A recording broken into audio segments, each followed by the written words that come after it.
11th of October 2025, and we have our WeAreOne group weekly session number 264, and our topic of discussion today is ego vis-a-vis self-respect.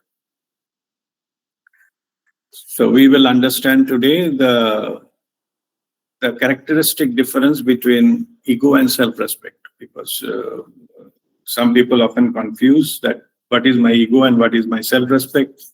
That will go in later. Yeah. First, let us understand what is ego. Ego is our mind, body, intellect package. Means mind, our thought mind, and our physical body, and the intellect that runs it. The body is the hardware, mind is the software, and intellect is the technology. Okay, so mind, body, intellect package. So this particular aspect that is as a combined, it is called ego. So first, let us understand the purpose of ego. Why is ego needed? We need ego. I repeat, we need ego. It's not something that we can, ignore, or we can without that we can live our life. I'll come to that later. That is about the spiritual aspect. But practically, we do need ego. Ego is a local operating system. To operate in the external world, we need our mind, body, intellect package to operate ourselves, to lead our life in the physical reality. And we need that to gather our experiences, to learn things, to plan things, to execute anything, and to have our relationships, even to take care of ourselves. We need to learn how to take care of ourselves, our health, our mind, and all those kind of things. We need to learn all those things from the external world. And for that, ego is needed. Ego is needed to learn something. Ego is needed for developing a skill.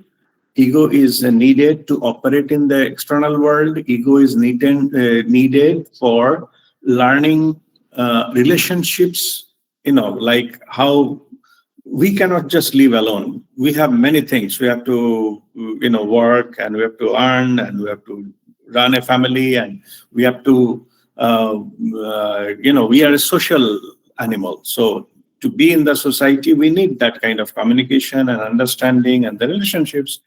So all these aspects, ego is needed.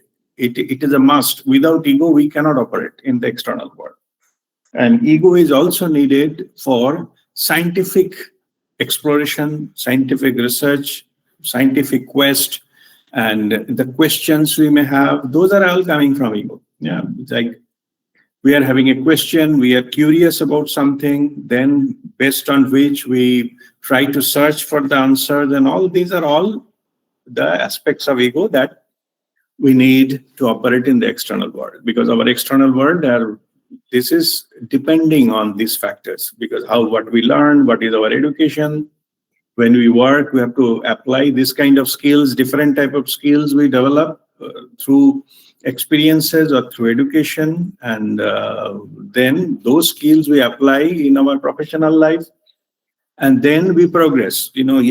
All of us, we need to progress in our own professional life, and then of course we need to earn our living. Things like that. Everywhere, the ego is definitely, it is absolutely necessary. Without that, we cannot operate in the external world.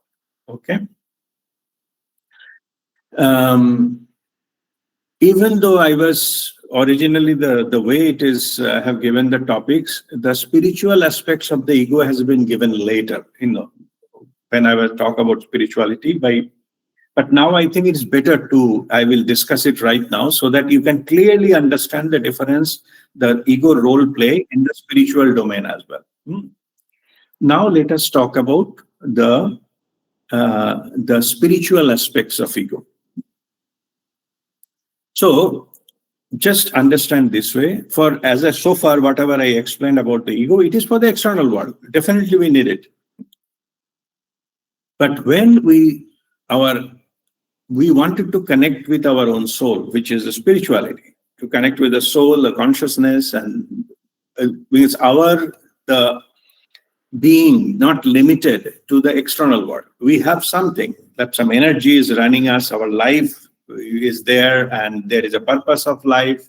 Then the soul's plan is there, many other things are there, Then, so to get into our inner world, then what happens is that ego become a stumbling block. Means for external world, ego is needed. So there is no denying the fact that external world, we need ego. But when we go the inward, in our inner journey, then the ego is stumbling block. Why? Because ego has a lot of characteristics. Means what I explained earlier was the requirement of the ego. But these characteristics, some of the aspects of the ego is also like superiority complex, like we need to be better than anyone. Maybe it was originally planned to have them competition spirit and things like that. Without that spirit, you cannot progress. For that, it was there. But what happens is the twisted version of that, it becomes we wanted to win anything by hook or crook. That become a part of the characteristic. So it is not a healthy competition everywhere. Ego comes out where it want to establish our dominance over others. Yeah, that becomes a characteristics. Then in the ego, when it is having when it tests its power, it also goes into that go by any cost. Means if they somehow make sure somebody else's are losing so that they gain, that becomes ego become problematic in those areas. If somebody is just working on themselves, developing skill, etc., those part is fine. You need for work, you need education, that part is fine. But when it comes to these aspects of the ego, superiority, the establishing superiority, and that also by any means, like not necessarily all the time it will be fair and honest. Yeah, so those kind of things also comes with the ego. And this part of the thing, then most of the cases, what happens, these things runs it. So, and another thing we need to understand, the tool of the ego out of mind, body, intellect. Okay. So the thought mind, like the thoughts are the tool of ego. So by injecting thought, ego controls us. Like, as I said, it is a local operating system. It needs to control. It's a part of this job. But the way it controls it, because we are all the intellectual human being, so it controls us with the thoughts. Okay, so inject some thoughts in our mind, and we get carried away with those thoughts, and we believe in those thoughts and act accordingly. Like our physical action or our words are governed by those thoughts. So to control us, ego uses these three things. Not three things. I said only one, but total there are three things how ego controls us. Okay, injecting thoughts, but what they do, how they reflect, how the controlling aspects come into the picture. So just I told many times before. Again, I'm just repeating here just to understand in this context. It controls us in three ways. First, it creates doubt in our mind. Means in some aspect in our life, some doubt has been created. The doubt is coming from the ego. It creates the doubt so that we don't go. Suppose it doesn't like, something, the ego doesn't like something, it creates doubt so that we don't pursue that. Second, it creates some fear in us. If we do this, something bad will happen, or if we wanted to, explore somewhere, maybe we will get met with an accident or some disease will happen, this kind of thing. We will get bankrupt and that kind of stuff. So it injects some kind of fear so that we don't do what the ego does not like us to do. Okay. And third part is it logically convinces us that it is not worth pursuing. Yeah, this is very interesting. Most of the things we are all intellectual human being. So most of us, doubt, yes, fear, it's there sometimes. But most of the things, most of the time we are logically convinced that this is not worth pursuing. So they govern us and, convince us that this particular aspect is not, means even the narrative is false, but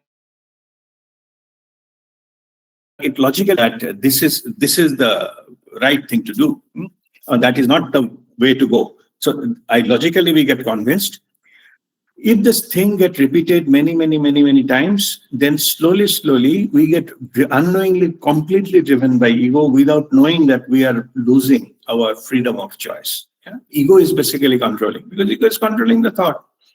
It is injecting. So once some wrong thing we convinced fully that this is the right way to go, then we call it self-conning. Self-conning means somebody cheated us. Nobody else outside cheated us. It is we, our own mind, our own ego cheated us. It's like a shackle. It binds us with this kind of concepts and we started believing in them. And that is called self-conning. Okay. So suppose somebody can think I'm the smartest person in the world, most intelligent person in the world, and he himself repeats it so much and started believing he is the most intelligent person in the world. Yeah? That is called self-conning. So anyway, these are the attributes of the ego, what happens. Now, as I was just mentioning earlier, let me also talk about the spiritual part of it right here, not at the end. Original plan was to discuss ego's spiritual aspects in the end.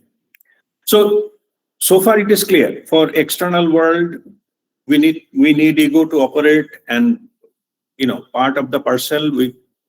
Once we get the ego, these characteristics do come, and it controls us with your thought mind. But in the spiritual journey, is like a flying high, going inward, because that is infinite. So this physical dimension is finite, is a limited.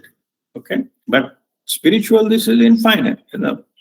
So it is like not walking, running, or even going a race car. All are on the surface of the earth, but here you need to like the rocket to escape this physical world.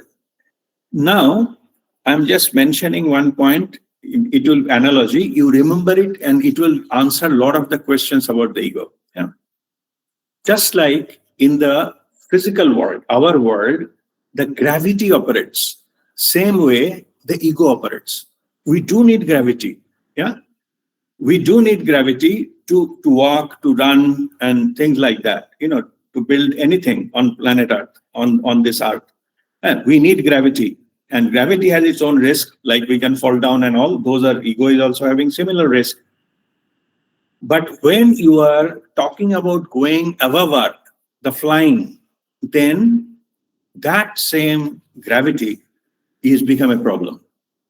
Because of the gravity, we cannot fly. Same way, because of ego, we cannot go into the higher level of spiritual attainment or awakening or anything, just like a flying. So those kind of for that, so ego is pulling us back all the time. So we need to now unburden of this. Means we need to make ourselves lighter so that we can fly. So fly means the spiritual journey. What are the instruments? Just think about a bird. Bird can fly even though there is a gravity. So what bird uses? Bird uses two wings. Okay. First, it makes its own body weight much less, and it purifies. Like it doesn't have too many heavy things. Like its own body. But body itself cannot fly, so it needs wings. Yeah? In the spiritual journey, those two wings, to overcome the gravity of ego, so these two wings of our bird, like a spiritual journey, will be awareness and understanding. One is understanding of the truth, okay, and awareness, Yeah. So once you are aware, that understanding develops through experiences. Yeah. So awareness, first you have to be aware of the truth. What you need to aware of the truth. So that those ego traps, that doubt and fear and logically convincing us, will get dropped in the light of the truth. Spiritual journey is all about the truth and love. Yeah, love will come a little later. So once we know the truth, then our awareness develops. In the light of awareness, our understanding changes. We become a wisdom, not the logical mind anymore needed, because this is not logical. It's much beyond that. So two wings of this bird, which take you as a spiritual journey, which can take off, which can means where the gravitational pull of ego, to overcome that, these two things are needed. These two wings are needed, like a bird, like awareness and understanding. And of course, like only flying is not good enough. Like it needs the direction. Like you have to flying high means you have to go. So if you fly and dip again back to the earth, that's not good enough. So for that, you need a sail. You need a rudder. Yeah. That rudder, in physical bird's example, it is the bird's tail which decides which direction it will go. Even in the aeroplane, there is a rudder in the end of the aeroplane which determines which direction it will go. So that rudder is love and gratitude to the divine on the spiritual journey. So you have developed awareness and understanding and love and gratitude in the heart. That is pure love and gratitude towards the divine. This will help you to fly high and get off this gravitational pull. So if you understand and remember this analogy, it will help you to overcome many complex situations. So you consider the ego is like a gravity. It is needed to operate in the world. It is needed. We do need gravity. But in the spiritual journey, we have to defy gravity. You have to fly high.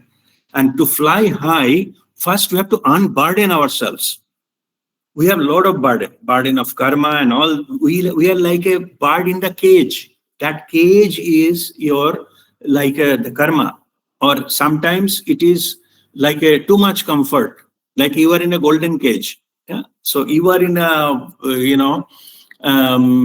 what is called, you are comfortable corner. Yeah. So you have to go out of that comfortable corner, even though it is made of gold, but it is still a cage. Yeah. So you have to liberate yourself, and the awareness and understanding will be the two wings, and the guidance will be love and gratitude to the divine. Yeah. That will fly you high. So to go there, you need energy. So that energy, from where that energy will come? To fly high, we need energy. In the spiritual domain, you need energy. Two things we need to do here. First is we have to stop wastage of energy. We are having energy by our food, and we have the physical body. We have energy. Yeah. Most of the energy we do get from the food, etc. They used for our digestion and other bodily functions. Our heart is beating. We need our heart to beat. We need to walk, we need to run, we need to talk. All those things are fine. But 80% of our energy has been basically wasted in our thoughts, in our thought mind. About 60,000 thoughts running in the awake state in our mind, and 95% of those thoughts having no practical use. Means we are unnecessary thinking. Yeah, we are worrying about something, or we are grudging something about the past. Basically, we are suffering. Those suffering through thoughts. And remember, who is responsible for the thoughts? Ego. Okay. By this way, it creates fear, it makes us emotional, it controls us. Okay. But anyway, fact of the matter is, these unnecessary. So, as we said that 80% of our energy, roughly, I'm not it's nothing to do with the experiment. Just to give you an idea, I'm saying 80% of our energy spent in our thoughts, and 95% of them have been no use, no practical use. Normally, I give some example. I'm sure you must have heard many times. Suppose you're worried the prices of the daily commodities are increasing. Like potato, the price has been increased. Yeah, you're thinking about it, is price increase here. So thing is, what do you do about thinking about it? Either you buy or you don't buy, or buy half whatever you used to buy. Somehow manage. But thinking will not solve it. No? Thinking will not reduce the price. Neither you will be able to eat that potato. Okay. So thinking is not contributing to anything. You have to decide and act accordingly. The situation changed, then you take some kind of control decisions, and then based on which you act. Finish. Thinking about it, oh, price are too much and price gone up and all, you think whole day, nothing will change in the reality, right? Same here. But your thought did consume too much of your energy. What is your physical energy? It has been consumed by those thoughts. So I bring this in the context of our spiritual journey. First, I said two aspects of energy, because we do need energy to fly. Yeah. First is to saving our energy. So whatever I explained so far, it explains how we can save our energy. So 80% of our energy has been gone through in our thoughts, 60,000 thoughts per day in awake state. Out of that, 95% of them having no use. Only those thoughts, when I'm going out and planning to go where and I have to buy something, I have to planning something, then only the thoughts are useful. But rest of the thoughts are just idle thoughts and, in fact, mostly negative thoughts. So if I can, those 80% multiplied by 0.95, this amount, if I will be able to save, if I can stop my thinking mind when we don't need it. Those 5% we do need it for operating into the external world. That's a necessary thing we do.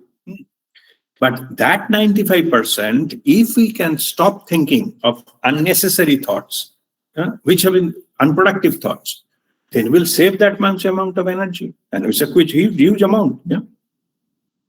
So if we save that energy, so that means about like a 75% of our energy will be saved. We will save the energy just simply by having control over our thought mind, by not thinking unnecessary thoughts.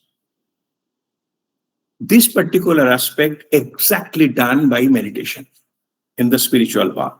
So spiritual path, the meditation in particular, teaches you how to control your thoughts, minimize your thoughts, slow down your thoughts, then go to one by one, then finally from 1 to 0, no thought.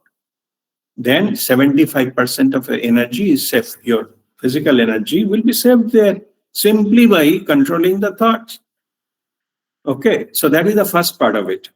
So I said there are two aspects how to fly high. One is saving the energy, so that 75% energy you are saving this way, meditation. Okay. Second half, that is to enhance our energy, like to fly high, like a rocket to just start. It has to have the escape velocity. Otherwise, it cannot defy the gravity. The escape, velocity needs a lot of fuel, a lot of energy, a lot of, speed and push up to avoid the gravity. So only our physical energy, even if we are 75% saving, is not good enough. We have to have many times more energy we do need to have that kind of lift off from the ground of the physical reality or ego. Okay. So for that, what we do, we invoke pranic energy from air. We are breathing all the time. So invoke the pranic energy into our body. So first we are saving the wastage of energy through thoughts. And second thing we are topping up our energy level into the body so that we can go very high level of energy. And that topping up is done by the pranic energy available in the air. And those are the techniques, spiritual techniques. Any spiritual master will tell you some techniques. Those are basically how to increase your pranic energy. Yeah. Or spiritual practice, which are kriya. So consider the one we are following. So that method, there are many methods. We are not saying this is the only way, but ultimately the purpose of that is to enhance your energy, enhance your prana.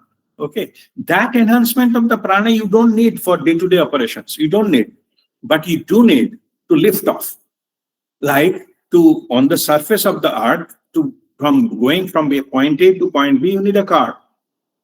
First you walk, then a cycle, and maybe motorcycle, then a car, then a high-speed car and racing car, etc. Maybe you can increase the car, but still it is a car. But to lift off, even the best engine, and the Ferrari engine also is not good enough as a rocket engine. Something else is needed there. And that is coming from your pranic energy. So we need to learn that spiritual techniques to invoke the pranic energy within us.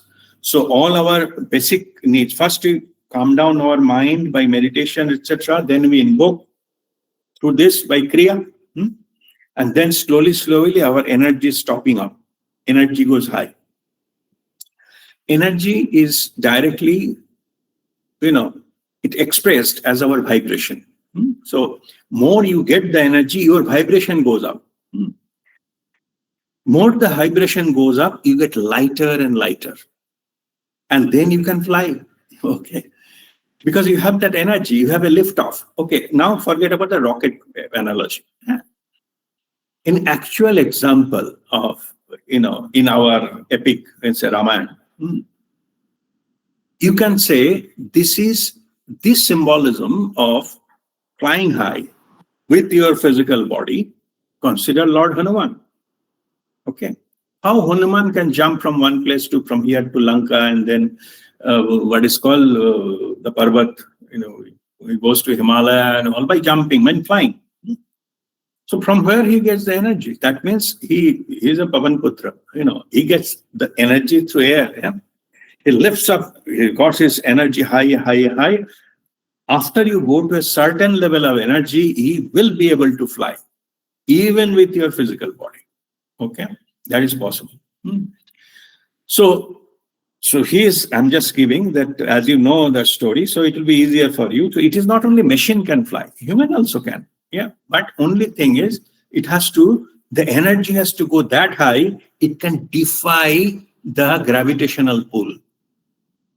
And even though externally it is gravitational pull on the materialistic level, internally, that equivalent of gravitational pull is your ego. Drop the ego so that you can fly high. Yeah. Into that, so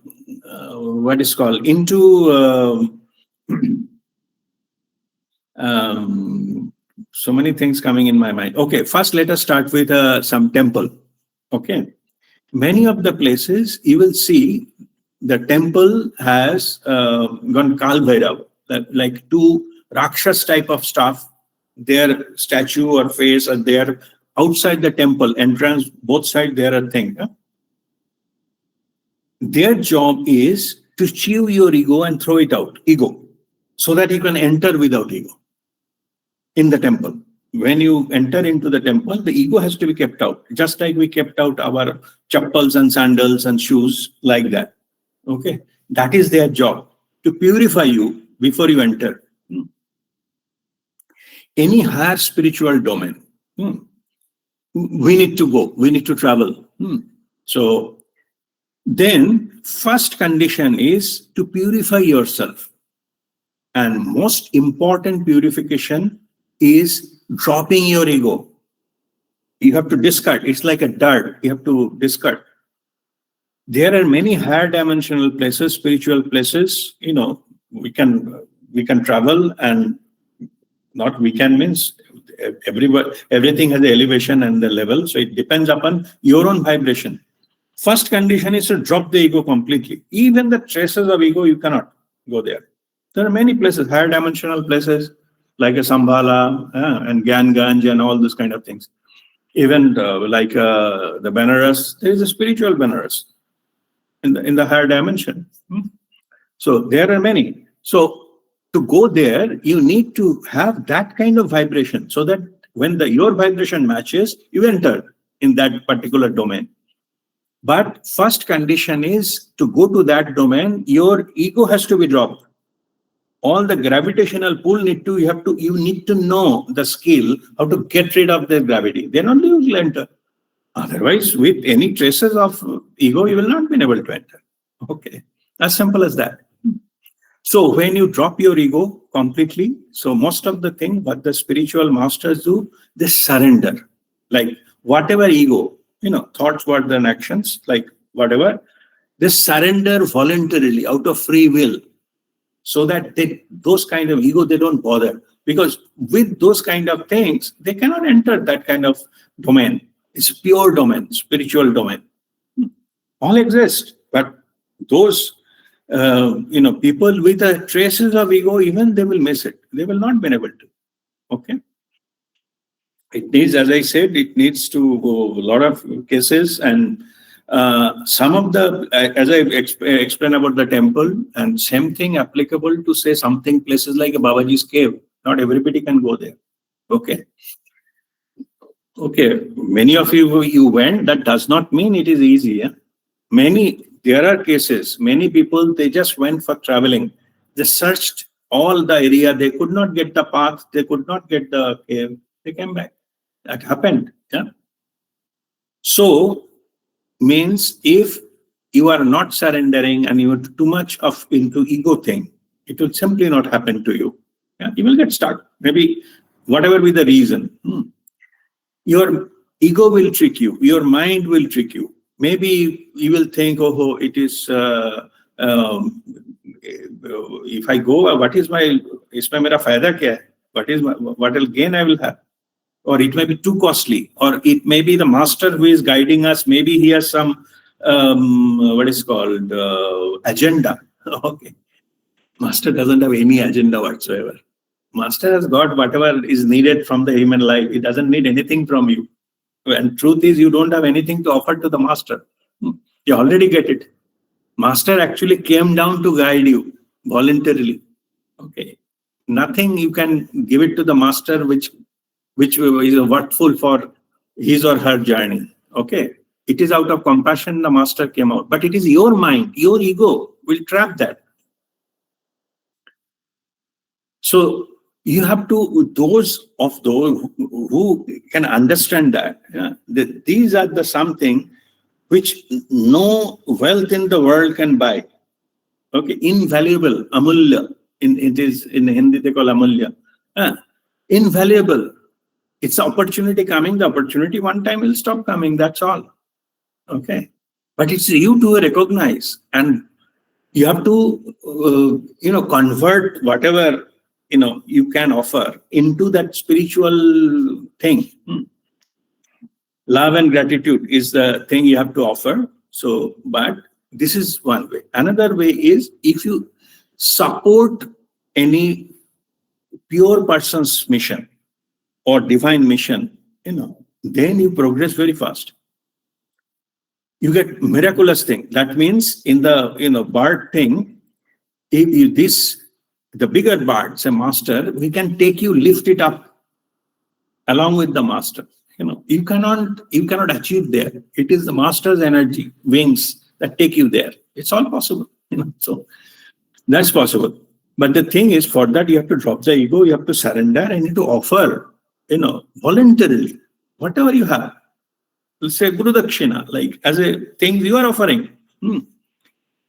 Then you become a qualified for that. Otherwise, you keep living wherever you are living with your understanding, with your thing, and you repeat the same experiences, whatever you had earlier years. Maybe, so you are, say, 30 years of age or 40 years of age, it will repeat.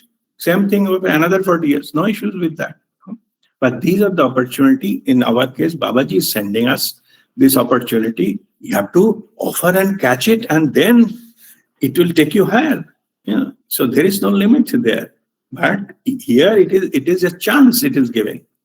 Anyway, I just I was thinking that I will discuss about the spiritual aspects of ego in the later stage of the discussion, but I explained it now. So I hope now it is clear. The ego picture we don't. I just repeat now. Ego, we do need ego to operate in the external world. And ego helps us in the external world. All scientific discoveries, all scientific things we need ego to do that, because science is the exploration of the external world. In the spiritual world, we don't need ego. Spiritual world, we need that our high level of energy, high level of spiritual energy to fly high. So awareness and understanding and love and gratitude in the heart. So whatever baggage you have, whatever the ego created stuff you have, so you drop that, and whatever you can offer, the energy you can offer, your energy through free will, you offer that so that you also get lifted up.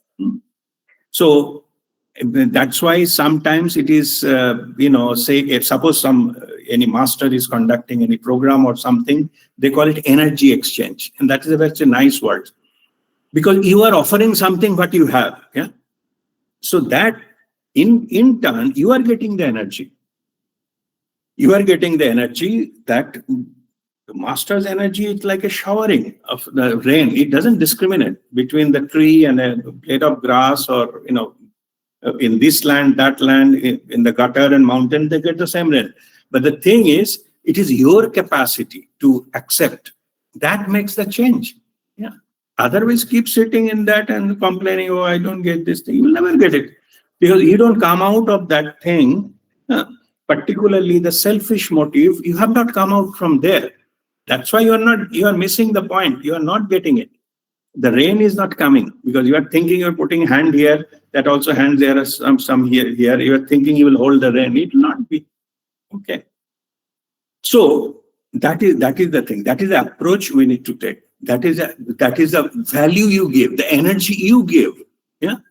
It is called lagan mein agan hona chahiye. When you passionately give, offer whatever you have, you can comfortably offer. I'm not saying you leave everything and run. I'm not saying that. I'm saying, but that thing, that attitude of offering has to be there. Yeah, that is your Guru Dakshina. That is your offering to Guru Tattva, not the person. Another thing we just think that the person who is telling all those things, to that person we are offering. No, absolutely not. They go with the personality, and that is a big mistake. Go with the Guru Tattva, how it is coming to you. The value you give, that kind of value, source is infinite. The value you give, that much you will get. It means multiple times. But if you offer 0, then 0 multiplied by 50 is 0. So you are getting 0.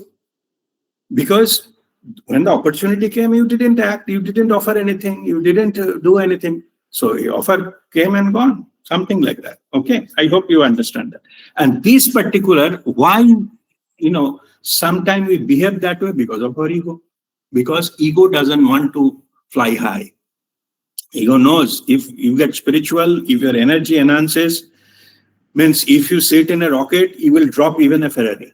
The ego knows that. That's why ego try to control you by creating a doubt or installing a fear, or logically convince you it is not worth doing, or so they are not doing, why should I? Means this kind of thing. These are all ego game. So that's why they are, our many years they pass by, they're still there. But in the same thing, same master, there are few, you say they are progressing very, very well. Okay. So because they understood the key of getting there. Yeah. Nobody is demanding anything. Nobody is asking you to do anything whatsoever. It's a path of liberation. Nobody will even ask you or judge you, in fact, or categorize you are good, you are bad. No. Suppose from the divine, you are in the different representation of the same divinity. So from her side, they don't see you are high or low. Yes, they see you are different. But the thing is, If there is no hope from you, then divinity would not have given you this opportunity even. So if you come in contact with somehow, the Guru Kripa is happening, something channeling is, now it is your turn to recognize it, offer whatever you have and get it. Yeah. And of course, in the process, a lot of test happens. Many kind of test. Yeah. Even the spiritual master also not outside the test. Huh? So all this ego, to get out of this kind of ego, that, let me give another example other than that, the gravity stuff. Suppose you are like a wet cloth, like a spirituality. Suppose it is like a, say, white dress. Suppose you will wear the dress. That is your spirituality. Clean white dress. Yeah, that is what your state is. But that dress is wet, wet in the water. That water is your ego.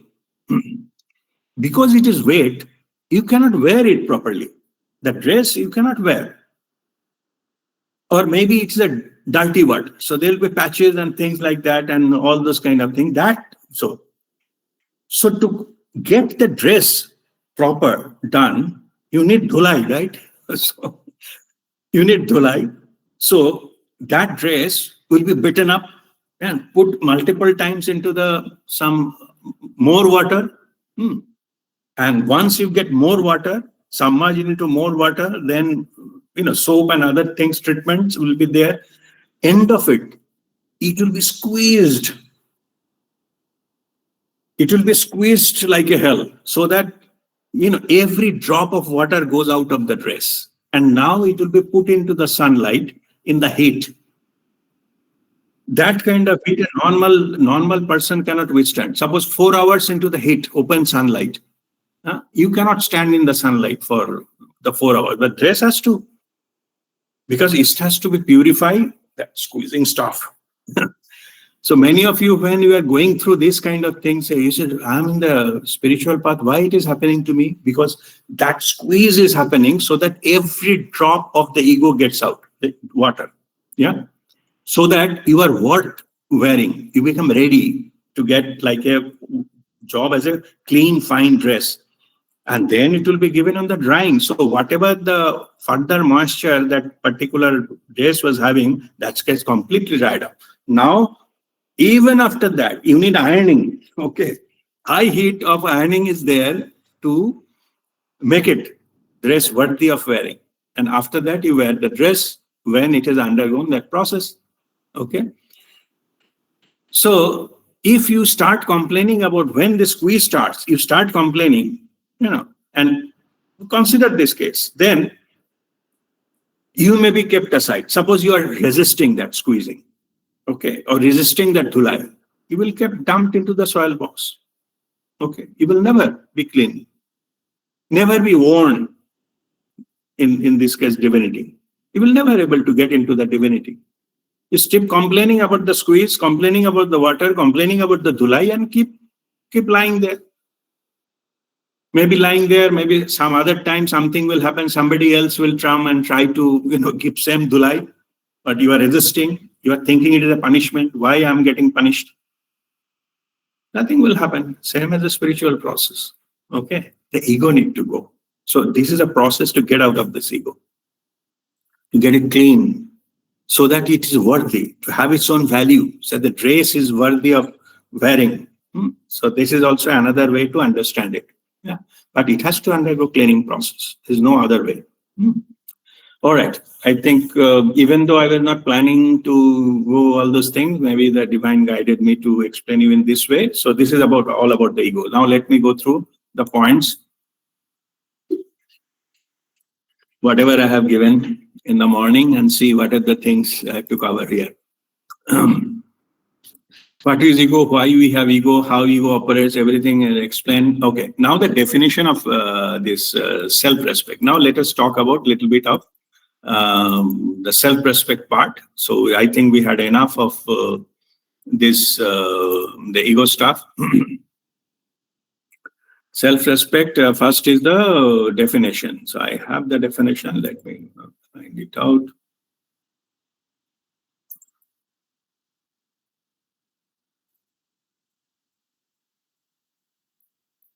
Okay. The definition of self-respect is a sense of one's own dignity and worth. So that is the definition. A sense of one's own dignity and worth. That is what the self-respect is all about. The purpose of self-respect is, see, it is like we need to operate with integrity into this world. We cannot, like as I said, the ego's purpose is by hook or crook to win, but self-respect is just, I will explain like the difference between that just a moment. But purpose of self-respect is, it is not only the physical existence. We are actually a being. It is our soul which is representing here, through our physical body, right? It is about respecting that connection. That is a self-respect. Self-respect means I am respecting my own divinity. The word namaste, actual meaning is the divinity in me is bowing down to the divinity or respecting the divinity in you. That's what means the namaste or namaskar. Yeah, that's what his literal meaning is. So it is not about that who the other person is, because we identify this is I'm not this body and what I work, how much I earn, and which caste I belong and which country I belong. It's not that. What is my skin color? It's not that. It is about the connection.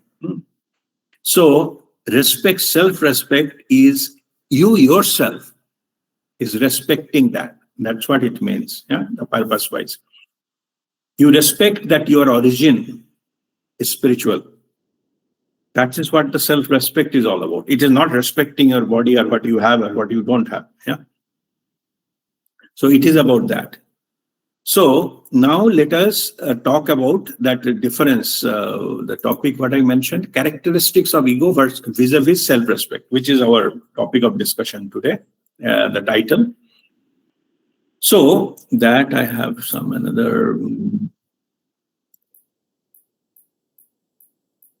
I prepared some notes there. Okay. So now point by point. First, I will talk about the ego and then self-respect. In general, if you try to understand, I'm just giving one tip here. You can say the ego is negative, but self-respect is positive. Yeah? So even though both are representing some self, but ego is basically representing the lower self, the mind, body, intellect, the mind. And self-respect is representing the consciousness. Yeah, so that is the fundamental difference. So you can say the ego is negative, but self-respect is positive. But let us go point by point to understand that how it is, the characteristics part of it. So characteristic part of it, ego is about establishing this is a note, I'm just reading one by one. Ego is about establishing your importance or superiority, usually in one sense or another, comparing yourselves to other and wanting to prove yourself to be better. That is ego's characteristics, what I was explaining earlier. Okay, I'm not going into detail. I explained a lot of detail there. Correspondingly, in this first point, if I come to the self-respect point, self-respect is about maintaining your confidence and a boundary in light of situations where someone is treating you unfairly. So, self-respect is about maintaining your boundary, maintaining your identity, maintaining the true self, no matter what the external situations are. So first in the ego case, it is forcefully try to be superior. Here it is not. Here it is maintaining the boundary. Ego, you can say ego is offensive, self-respect defensive. like you defend your territory. Okay, second point is about ego is about placing importance on image over compassion. So ego is too much about image conscious, how people are seeing me, yeah, how I've been how I'm seen in the external world, how the society is taking me, how people will think about me. This is the ego thing. That is their projections, image. Whereas in this respect, self-respect is about fighting fairly when you deprive of what you deserve. So here it is nothing to do with the image, but it is also, it knows that what you deserve, and you have to fairly fight, not unnecessarily fight for the dominance. It is just to get into that whatever you deserve, not to lose that. It is not about sacrificing and losing. It is about maintaining, but fairly. The fairly is the most important word here. You should not be unfairly getting something, but whatever you deserve, you are not losing it. As I mentioned here, it is a defensive, like you're building your own defense, self-defense. It is not about attacking someone, but if somebody attacks you, you need to defend yourself. That is self-respect. Third, ego is about being overly sensitive without tempering of the gravity of the situation. So the tendency of the ego is to inflate any situation out of proportion. So anything happens, ego try to inflate it, make it emotional, all the drama it does to get it in favor, so that it comes into its favor, because it uses its intellect for the projecting itself, and very often goes out of the truth and projecting something, and so that it wants any situation to come into its favor. Okay. Whereas self-respect is about composure and faith that does not shake at every little provocation. Yeah. You understand the difference approach? Ego wants to make it in its own favor. Yeah. It tries to get as much as possible, as much as benefit out of any situation. Self-respect doesn't do that. Self-respect maintains its composure, maintain its calm. It doesn't get disturbed with a little provocation, because it knows the worth. It knows that there is no point in grabbing from here and there. I have enough. I just need to protect it, so that I need not to behave out of the way, so that in the fear of losing something what I don't have, what the kind of thing ego is doing. So what it has, from where it gets the power of faith. It is having the faith that I'm connected, I'm protected. Nothing will happen to me if I don't let it happen. Okay, so it has got it. So you need not to, carried away with minor little provocation here and there. Somebody says bad words about you and all. It doesn't matter. So that's not. It doesn't give value to somebody else's opinion, particularly if it's not the truth. Okay. Now the fourth point of ego is about imposition, manipulation, and force. So this is also tools of the ego. It is very much, imposing its view on others. It is manipulating others, and it is forceful into the situations. Like use whatever force it has. It's an intellectual force or physical force or any kind of power, like money power, influencing power, whatever the power is so-called, social power, or hierarchy or whatever, power of position, all those things, it forces its way. So ego is about imposition, manipulation, and force. Whereas the self-respect is about flexibility, mutual freedom, and compassion. Okay. In this, this ego, imposition, manipulation, and force, that it is a characteristic of human being. But the natural, in the natural world, you see everything has been self-respect, is maintained. From a blade of grass to a great tree, you will never see two trees are fighting for the same place or same position. If some tree grows, another tree grows, just avoiding, obstructing the other one. You will never see that either two blade of grass is fighting. In the nature, everything, even a blade of grass has self-respect, but we human, we don't. Okay, this is very much, things we need to learn from the nature. Nature is full of self-respect. It is only, you may think about the animal to fight because of, because that is the nature to eat and they survive. I'm not talking the animal here, but if you go to the other things like plants and the trees, they don't fight with each other. There is no issues. Everybody can coexist peacefully. Everybody can prosper. Everybody can go. Say in a forest, all the tree can go high. There is no issues with that. So they are going high as well as taking care of some small, bushes and things like that below it. And so there is no issue with that. They coexist very easily. So this is the actually symbolism of the self-respect. Is about flexibility, mental freedom, and compassion. Flexibility means if somebody is coming on your way, just make your way and go. Both of them can grow. There is no way to fight that one particular place and thing like that. And also it has got a compassion. Like is operating self-respect, operating out of love. And the ego is not operating about the love. Ego is operating out the fear. So if you say the conclusion is that our ego is like a fear-based and self-respect is love-based. And love and compassion, which is coming out from within. So that is the main difference between these two aspects. Yeah. So now let us talk about in the relationship. Mostly I get this kind of self-respect and thing in the relationship-related matters. Because I get many people asking me and some issues in their families, etc. So I will talk about that now.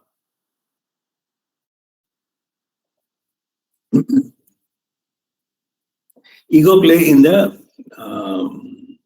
relationships. Okay, so ego play in the relationships, we all know. We are now experienced enough to understand that any kind of relationships, whether the relationships within family, relationships in our places of work, relationship in the society, etc., etc., there is a full of ego play.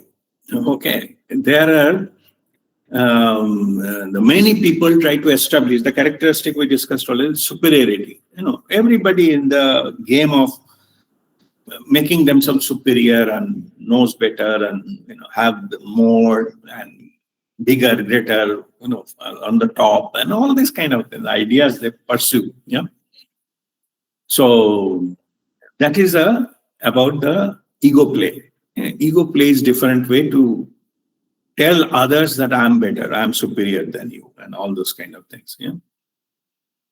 So this is ego play also happens in our any kind of relationship, including our family relationships. So in most of the family problem comes because of the ego clash, the ego play. Yeah.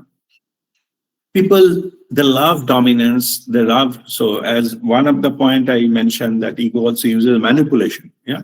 It uses the manipulation to just wants to do its own way. Most of the family drama in the TV shows you see, those are basically the ego of different types of ego are playing each other. But by the way, that just one, I'm just going little out here as one thing came. See, in any situation, if you interact with somebody with your ego, obviously, definitely, the other side respond with their ego. It is a fundamental rule. I'm just giving you this. Yeah? If you talk, which the talk is coming out of your ego, the other ego wake up and they respond, the other's ego. So then it starts forming that ego tussle. Suppose I say bad about somebody. Of course, while saying bad about it will definitely coming out from ego, because ego judges and give this verdict. Yeah. So we give a judgment comes, I give the verdict about that. And when the my verdict has been received, others said, they also have the ego. So they said, who you are? So apne aap ko sochna kya hai? And all this. So both are talking. The quarreling and all this exchange of verbal exchange and all those things happening out of the two ego. They are fighting. Yeah. This is typically the ego play, what has been mentioned here. Just by the way, so if I don't judge, then how spiritually it can be expressed? Spiritually, it will be normally the spiritual people express is they know you are unique. You have the characteristic there, because the spiritual level there is no good and bad. There is no duality. They say you are unique. Yes, you do have your own characteristics, and every glass is half full, half empty, something like that. So spiritual context is a different thing altogether. So they don't judge. It is possible they can tell some truth which you feel it is bad, but if the truth, like now it is a night time.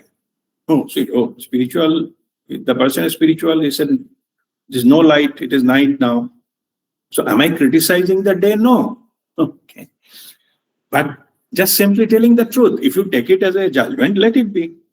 But that is the truth. Yeah. That's what I'm saying. But they don't judge, but at the same time, the truth itself gives both stories, and some can be interpreted as a negative, but that is not the case. They don't look at it in the negative. They don't judge it. They know it will change. They will come. It's okay. Anyway, now let us come back to this ego play. So this story, our life is basically full of the stories, because we have a lot of relationships and in the family and the society and the relatives and the friends and the colleagues and many other places. Now we have the social media. So now it has got a chance to boost our ego in the massive level. So that people maybe at one shot, maybe 1,000 people can see how I'm living. Yeah. So how happy I am. Yeah? So like that. Anyway, that's good. Fine. So now these things, these are all ego play. So ego play is fine. As long as I'm not harming anyone, this is fine. That's okay. You celebrate your life. There's nothing wrong in that. Yeah. But as it is coming from an ego, others' ego gets hurt. They may write some bad words, suppose, into your post, and then tussle comes. And that is in modern day, the fashion word is, I think, strolling or something like trolling. Yeah. Means so many egos have been thrown into one person's ego, and that is called trolling. Okay. Anyway, so jokes apart. So now let us understand. So ego plays everywhere. So as I said, once ego places something, other ego responds, and then both ego gets a play. They're playing with each other. That's how it goes.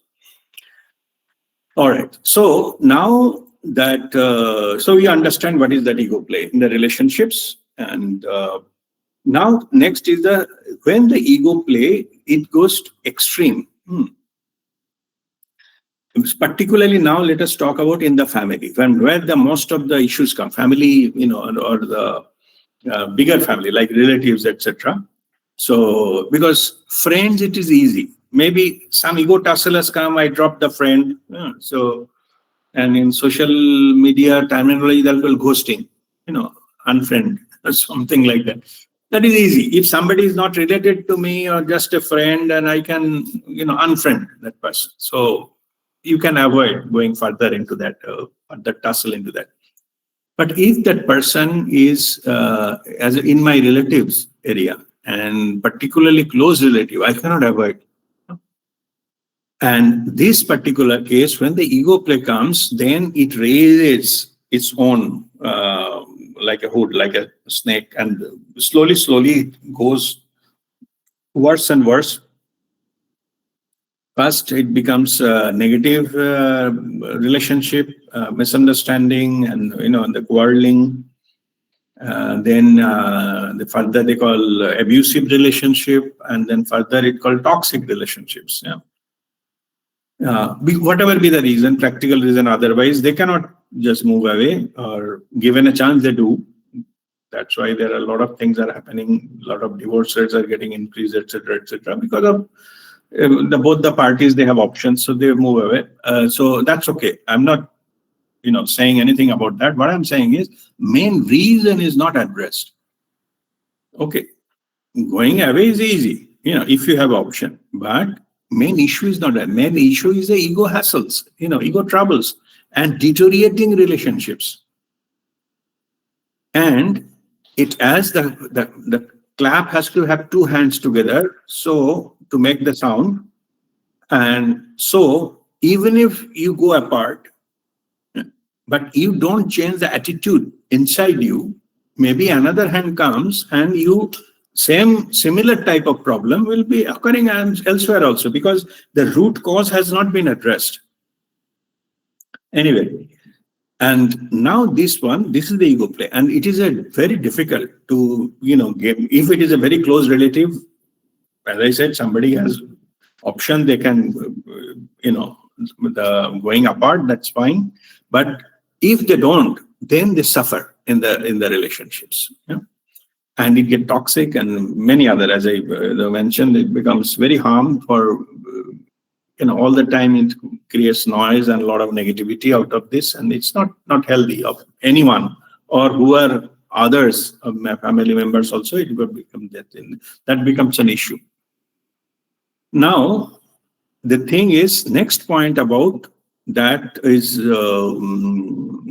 and the role of ego, self-respect in relationships. Now, oftentimes we get this question, particularly where the actual issue comes.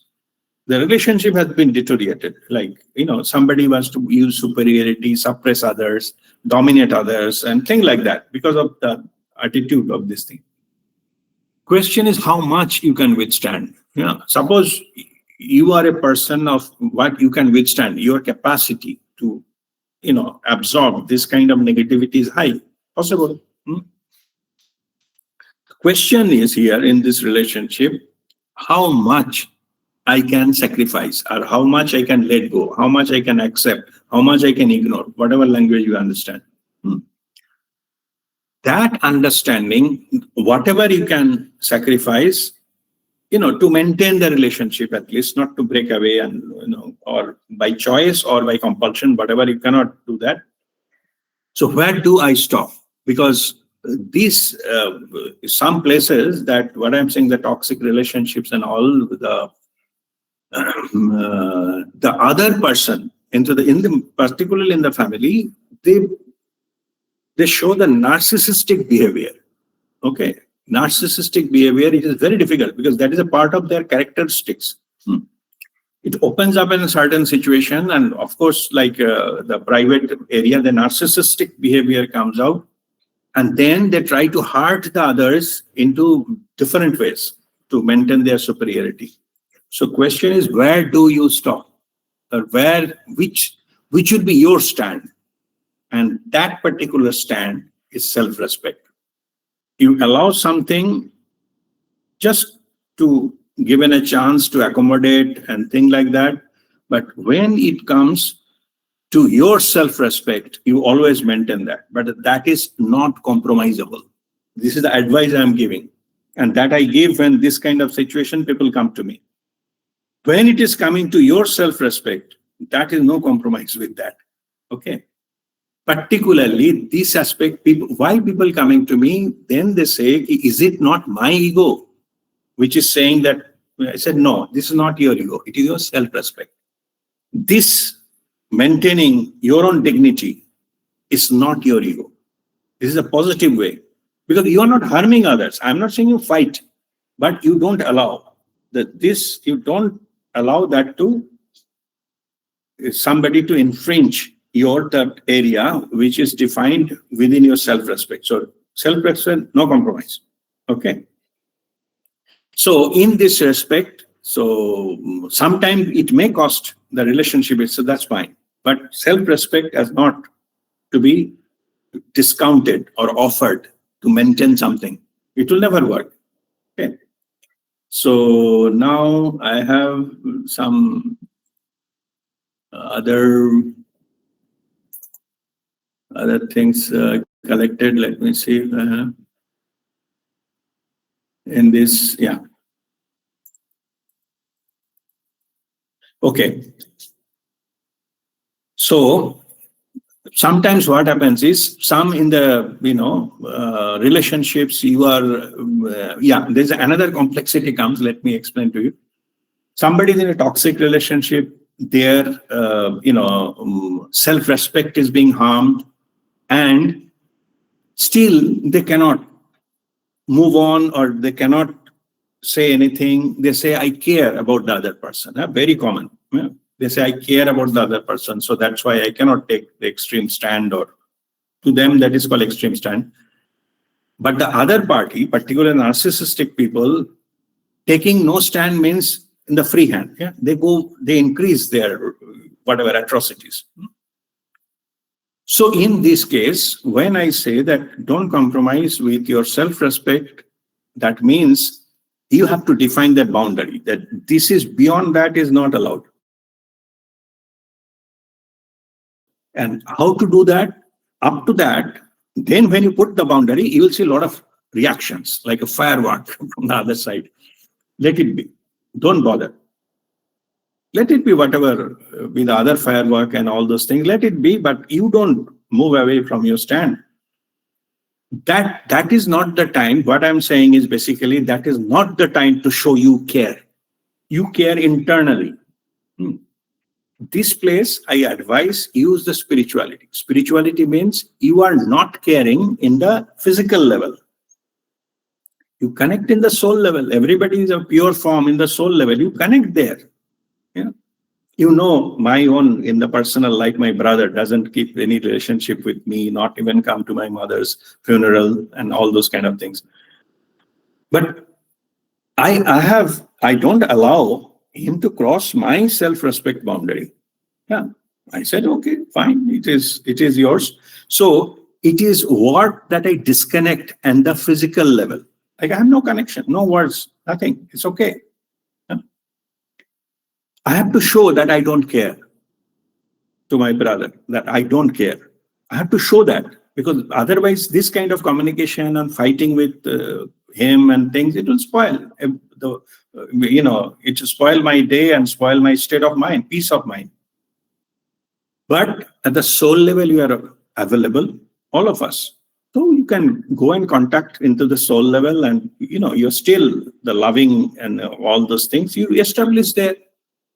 That is called detached attachment. Like detachment into the lower level, practical level, or ego level, and connecting at the soul level. That is called the attached there. So it is called detached attachment. So in this respect, I collected one quote, and it is very interesting, and that should apply here. So I'm just reading that quote now. Sometimes you have to try not to care. I repeat, sometimes you have to try not to care. No matter how much you do, means how much you care, but you have to show that you are not caring. Because sometimes you can mean nothing to someone who means so much to you. Okay, I repeat these words. Because why? Because sometimes you can mean nothing to someone. The person you are caring about, to that person you are nothing. Okay, that's why they are able to do this kind of behavior. Sometimes you can mean nothing to someone who means so much to you. So, means sometimes we try not to care, which cases where the other person, to that other person, you are nothing. So for them, don't waste, even if you do care, you have to pretend that you are not caring. If you do that, if you take action, last point is very, very interesting. It is not pride or it is not ego. It is your self-respect. Okay? I repeat the whole thing. It's very beautiful. The teaching here, even though I collected thing, but it is beautiful. I'm repeating here. Sometimes you have to try not to care, no matter how much you do, because sometimes you can mean nothing to someone who means so much to you. It's not pride or ego, it is self-respect. Okay? So this is about that. This is about that point about self-respect in relationships. Okay. Next point is about role of ego on spiritual journey. This point I have already described in detail into the beginning of the discussion, so I'm not going to do it again. So ego, you know that in the spiritual journey, you have to drop the ego to fly high and etc. That is, and spiritual journey, ego become an obstacle. Ego become the dart which needs to be squeezed off from your system so that you can fly high. That is the ego. Now the last point about attaining the spiritual power of self-love.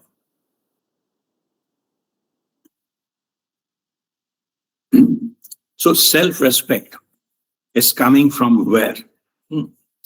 I mentioned about these things.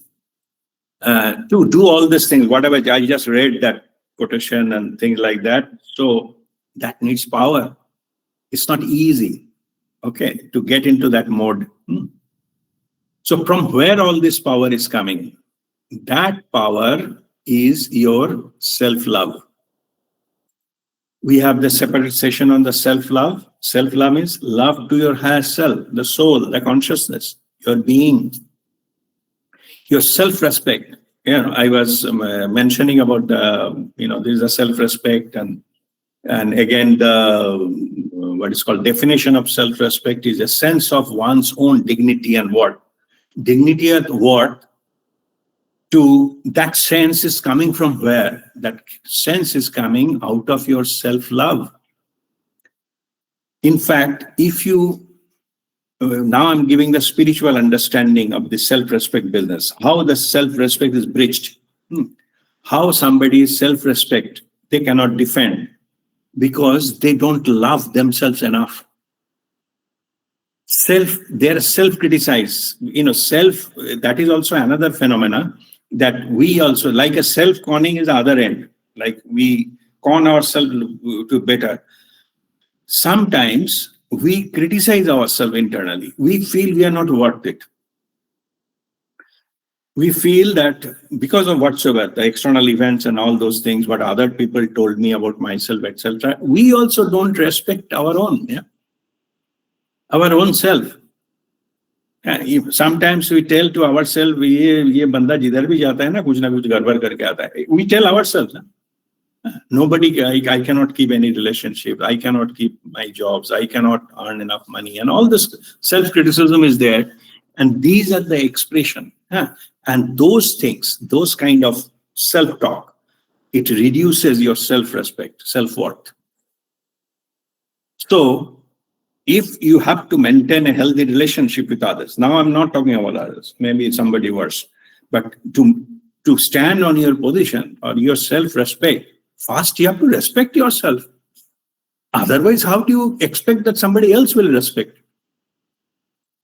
So how to respect you, yourself. And that power is called self-love. You have to love yourself. Yourself means not the body, your higher self, your connection, your divinity. You are a multidimensional being having human experience on planet Earth. It is not the talking and theory. You have to realize it yourself and love that connection. Love that your human existence on the planet Earth. There is a purpose. Yes, it is possible you have not found out the purpose yet. It does not mean you don't have a purpose. You do have. Everything has its own purpose. Without purpose, ek patte bhi nahi hilte. Okay. There is a purpose. There is a reason. So only thing our journey is to go and search for that. And that, when you touch upon that, that is a self-love. We love our higher self. That is the power. And whatever we are facing in the external world, those are actually created situations. So that we are find out from the situations, we find out the treasure within us. So that we can get dismayed about the external world. I explained earlier before the enlightenment, when I come to the spirituality, I realized bahar kuch nahi rakha hai. Outside world, nothing there. Only then we turn inward and then go and dig into the deep and get help, get guidance, and all those, get Guru Kripa, and then we go further. That the energy, that is the energy of self-love. We are created out of love. We are Prema Sarupa, manifestation of love. That we have to find it out. All this drama, what is this worldly drama, has been created so that you can find out that. Find out what we are created for. That is the purpose. Whatever the issues you are facing, those are aiming towards that. Finally, they teach you something, teach you lessons, so that you find out you find out what is true, which is not true. Out of so many negativities, you find out the purity.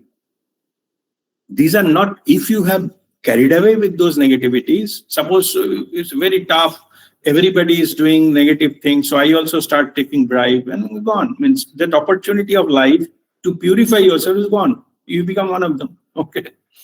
So all these challenges come so that we have the power to see the opposite is true.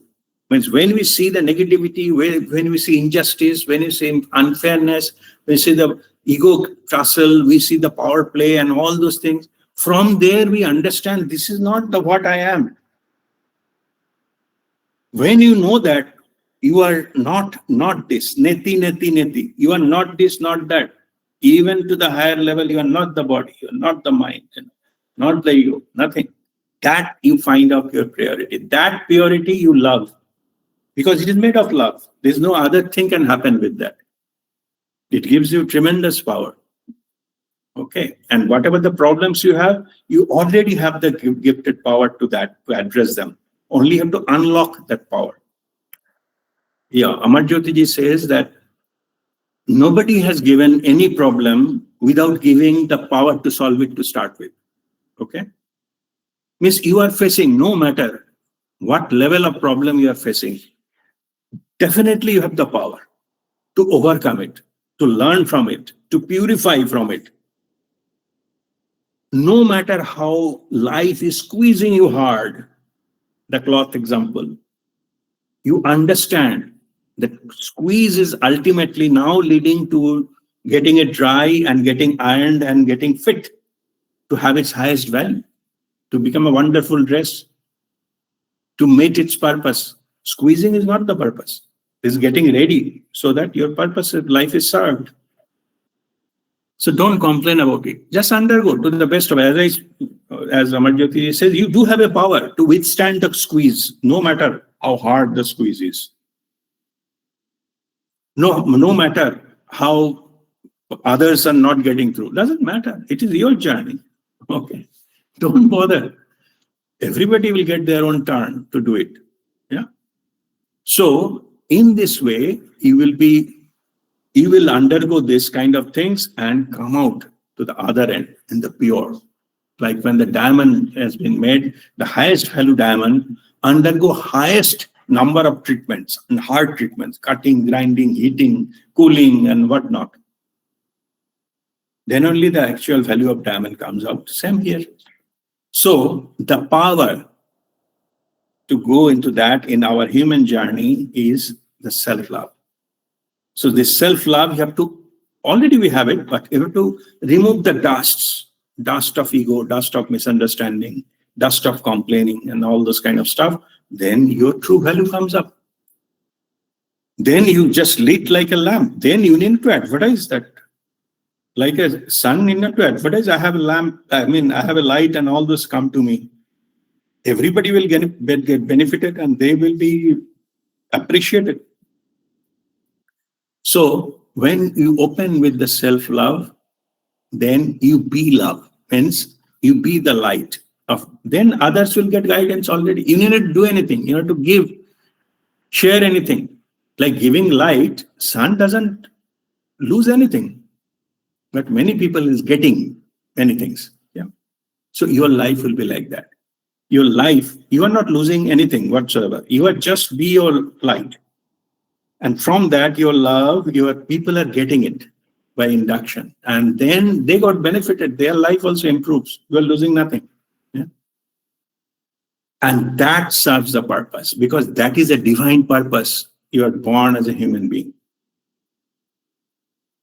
Your purpose of your life is to find out the way to be that what you come here to realize yourself. That is called self-realization or enlightenment. Yeah. With this, I'll conclude our today's session. Let me save the attendance, and then you can ask the questions, any questions, whatever you may have.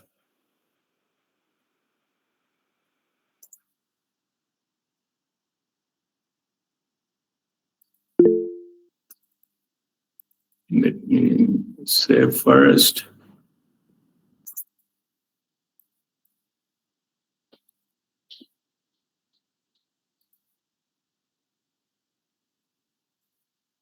Oh, today is the first day in the October. Huh? I didn't realize. Yeah, last week I was in Delhi.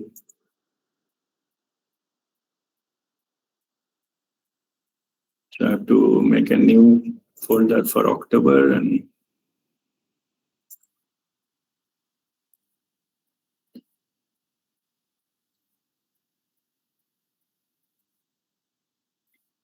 all right. So now Monali, yeah, I see your hand raised. Go ahead. Yes, Pranam Guruji. Pranam, pranam. First of all, thank you for healing Sonali. She is all right. Thank you very much.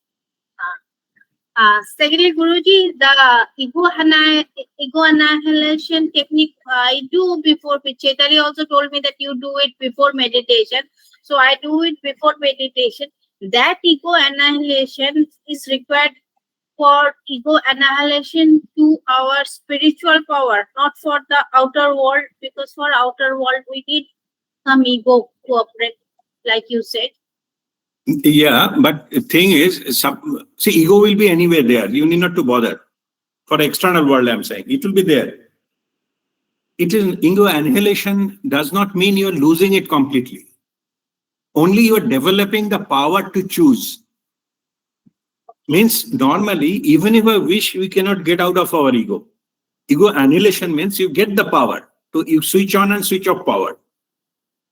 It does not mean losing permanently, because we are still living. If I understand correctly, you are basically saying we are living in the practical world. We need ego. If ego is annihilated, how do I live? That's why I'm saying annihilation does not mean completely, lost. It means we have a power to switch it off when we don't need it. No, That is annihilation. Yes, means that this ego annihilation I am doing so before the universal Lord. I don't have any ego. For these only I am doing this ego annihilation technique. Kriya. Yeah. Ego that's what I'm explaining is this ego annihilation techniques gives you power when, as per your will, you can switch off your ego. Okay. That's all. It is not going anywhere. It is there.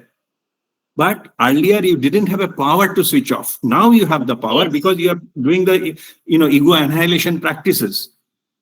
Yes. Okay, so that's all. It is not lost. It is not going anywhere. In that sense, it is not burned. Annihilation means burning it. So is there any time like I do it before meditation in the evening, or shall I do it in the morning? Is it like that? No such thing. But when you do, we recommend do it in empty stomach. That's all.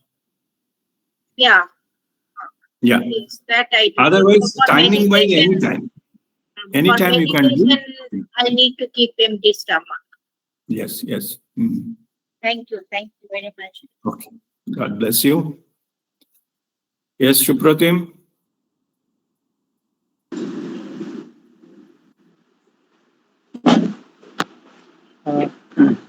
Namaste. Namaste. The question is, it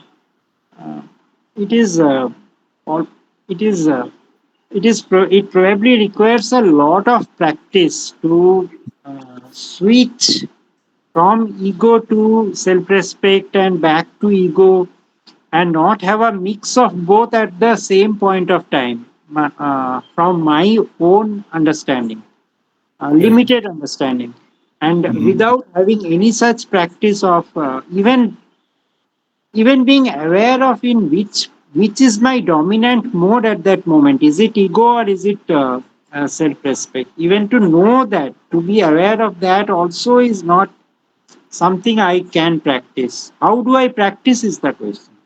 Over to you. Okay. So I'm not answering your question directly, but I have an advice in this situation. Okay. Advice is don't bother about where I am, what I'm thinking. You start practicing. Every journey has to start. No? You start in the right direction and don't bother how much percentage am I driven by ego, how much percentage driven by something. Am I progressing well? Or am I able to reach to the destination? Don't bother. Being on the journey is more important than getting some kind of success. Like in the spiritual journey, milestone doesn't matter. Okay. It is called path of pathlessness. It is a path of liberation. Path of liberation does not have any milestone.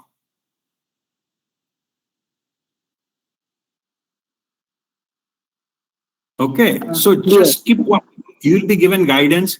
You will, I'm adding few more things into this. You'll be surprised to see from where that power is coming. And because why I'm saying milestone, because when you, now I'm explaining logically, okay, technically, why we are saying not milestone. Whatever milestone you will fix, it will depend upon your present capability. Suppose if I'm walking, then I will say I can walk, say 10 kilometers or 20 kilometers today because I'm walking. But in the journey, you may get a cycle, you may get a motorcycle, you may get a car, you may get a Ferrari, based on which your target will change, obviously. That is why I'm saying don't bother about the milestone. Start walking, whatever you need in the journey will appear in front of you. Get into that, go further. So there is no point in thinking, oh, I can only walk. So is 10 kilometers okay or 12 kilometers? Is maybe 15, maybe too much. Don't bother. Start walking. Okay. You will see after 1 kilometer, there is a cycle. After going to the cycle 10 kilometer, you will see that another motorcycle is there. After going there 40 kilometer, you will see the car is standing with a full tank full, etc. When you drive the car for 200 kilometer, you say that there is a Ferrari there. You got my point there? But it will not happen Yes. if you start assuming those milestones from the walking ability at the background. So Absolutely right. It was all explore and assumptions. experience yourself. Okay. Okay. All right. Okay. God bless you. Hari Om. Guruji Pranam. Pranam. Two small things. Firstly, when we say that लगन में अगन होनी चाहिए, it means that our mind has to be stronger, our will has to be stronger. Now, when we are making our mind strong, is it not our ego? Because mind is actually form of thoughts only. I am injecting a Mhm. thought into my mind that I must meditate every day and I must do kriya every day. So, what is it? Is it part of ego? Um, no, it is not part of ego. It depends upon which path you are choosing. That depends. Okay. Mhm. So, because when it is ego, it brings a limitation in front of you. Okay. If you lagan mein agan means you still don't have that end game into the picture, into the play. What I just explained it to Pratim. Right. Guru. Simply walking without knowing the destination is not your ego. Ego will Okay. say, I have to complete 10 kilometers in 2 hours. That is your ego. Okay. Ah, But you say, this is the direction I have been given. I have to keep walking. okay. We'll see what happens. That is not your ego. That you are exploring. And that is your true power, which will reveal itself. Okay. So it means that if I say that I want that realization in next 12 months, that is part Yeah. of ego. But without Part of working ego, about and I'm guaranteeing you that will definitely not happen. Within 12 months, you will definitely not get it. Why? As you have fixed thing, I'm just now sharing the other side story. If you fix some target, your being, your soul knows everything. So make sure you fail in that. Okay. Because you are dependent. You are still under mind construct. You have to break that. That squeeze need to happen. Okay, that's why it will, your soul only, nobody else. Your soul only make sure so-called your defined target is not achieved. Right. Chalo, kya ukharna hai, ukhar lo.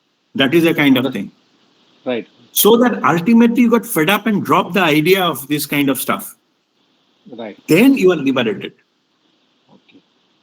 When you start, even after 2 kilometers, you will get help. I'm saying. Yeah. Right. But not before you dropped it. You keep on 100 kilometers, you will not get it. And that is why it is said that you cannot achieve that. There is no formula to achieve it. Only when you surrender, then it comes. Right. And Okay. second question is, thank you, Guruji. Very well explained. Now, the second question is regarding in a toxic relationship. Mhm. So, in a toxic relationship, generally the first step is to, when do you say that the other person is disrespecting you? Because whatever opinion I have today is my perception about myself.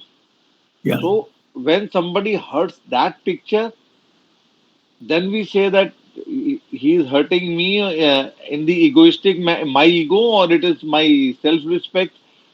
That aspect is need to be a little clarified. Yeah. And Yeah. then Yeah. See, what is the second further to this is how the procedure, what is the procedure to be followed? yeah. Suppose somebody is hurting, we have maintained some, created some space between the two people. Now, what Mhm. is the further step? In between our heart, we are caring for the other person.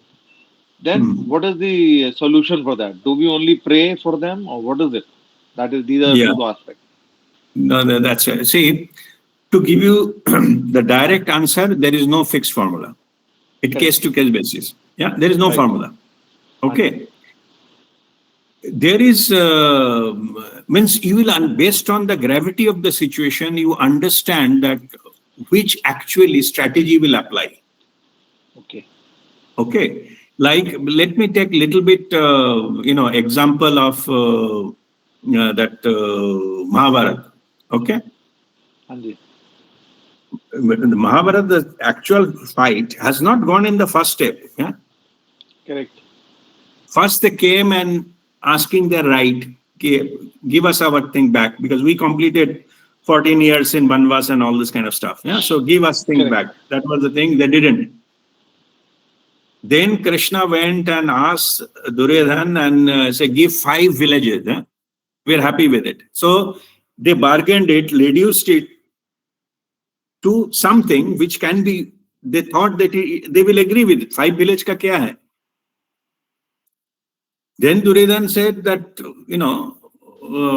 not even in the nirval ka samne jo hai na mitti hai, wo bhi nahi denge. Then all the Draupadi Vastra and those kind of episode has happened, and those lot of people get angry with those kind of stuff. Finally, yeah, war will happen. Na? War happened. See, now this kind of situations, so you have to go with that. Like you give most of the options should be given before you take the final call, whatever you can. But from your side, you have to see that no harm to anything or anyone. Sometimes, if it is too much in the relationship, particularly in the toxic relation, too much problematic, maybe you better let other person win to what that person, not at your cost.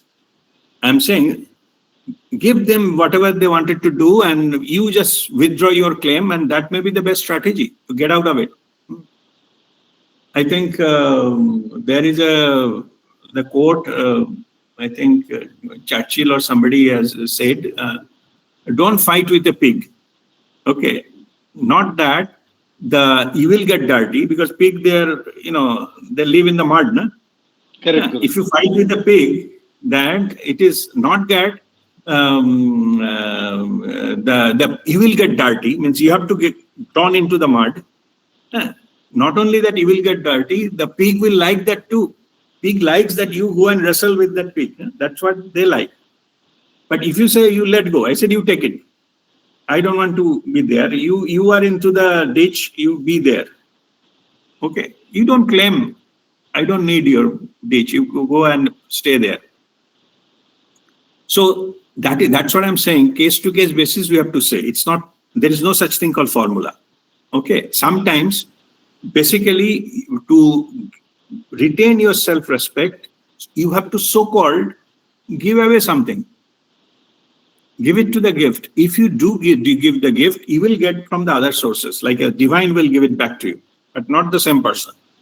Right. Because you don't get that kind of, expect that from the same person. So Correct. this is a different type of, no need to go to confrontation unnecessarily, because in this process, you will lose your peace of mind. Because of that, will not fight, not because you don't have a right to fight. So what is my teaching in this kind of cases? That if you have two ways, one is the right thing to do, and another is your peace of mind, always you choose your peace of mind. And this is one of those cases. Right. Let the person win, you retain the peace of mind. Let the other person win the mud. Okay, no issues. Right. Okay, Thank you so so this is how it is. But it is depend upon the case to case, also time to time. Maybe Time same to- situation is not there all the time. Right, Guru. Thank you, Guruji. Okay. Wonderful. Okay, God bless you. Okay, so if there is no other questions, so let us have our Shanti Path.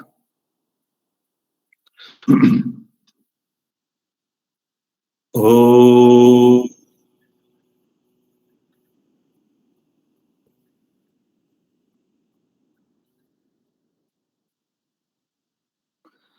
Sarvesham swastirbhavatu. Sarvesham shantirbhavatu.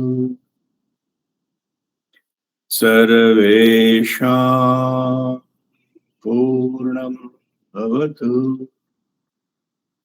Sarvesham mangalam bhavatu. Om Sarve Bhavantu Sukhino. Sarve Santu Niramaya. Sarve Bhadrani Pashyantu. Ma Kaschit Dukkha Bhag Bhavet. Om Shanti Shanti Shanti. Oh, Bhagavatam.